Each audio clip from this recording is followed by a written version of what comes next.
We're going to turn now to that devastation in Australia, where thousands of firefighters and first responders are battling unprecedented wildfires. At least 24 dead, more than 12 million acres destroyed. Ginger is on the scene in Balmoral, Australia with the latest. Good morning, Ginger.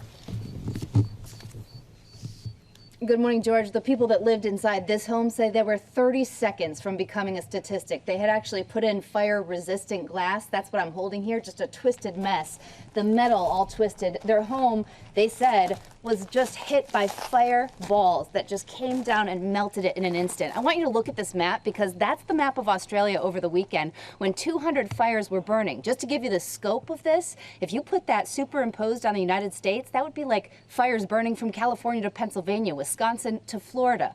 An unprecedented and early start to fire season here in Australia. Helena Wong and Justin Cam barely made it out of the fire alive. The total disorientation, your entire life. You know, you feel as though it's yanked out from under you. That is how thousands of people in Australia feel today. The skies over parts of their nation turned blood orange. So far, 24 people have been killed. We knew the wildfires in California were huge in 2018. And last year, the fires in the Amazon were even bigger. But since September, the fires here in Australia have already burned more than 2 times those events combined. I asked experts what makes wildfires different here, and it really comes down to the types of trees. We have pines and firs, but here it's all eucalyptus trees, and the eucalyptus oil inside is extremely flammable. Right behind me, a sea of those flammable trees that were extra parched from a driest year on record and the hottest year on record. More than 4,500 firefighters and support personnel are trying to stop the blazes, including 77 brought in from America. 21 more arriving today. And they're going to go for a few more months at least. Even the skies over parts of New Zealand splattered with haze and that orange glow. But this morning, it's Australia's animals who are some of the hardest hit. There's estimates of hundreds of millions of Australian native species have been killed as a result of this devastating fire.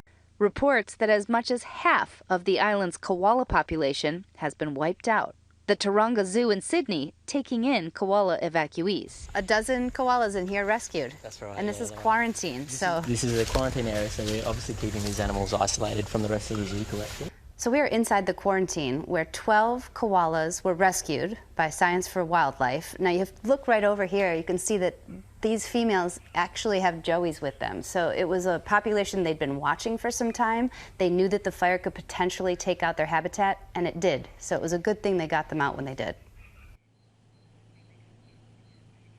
Now, climate change, arson, and land management are all issues that experts and locals are telling me came together to make this supercharged season. Speaking of the season, we should have just been getting into it. They've still got 2 peak months to go through February. And even though the weather was cooler, a little wetter, and certainly going to be cloudier the next 2 days, by Thursday, Friday, that heat and the extreme low humidities return. Guys. My goodness, the scale of the fire is just staggering. It is.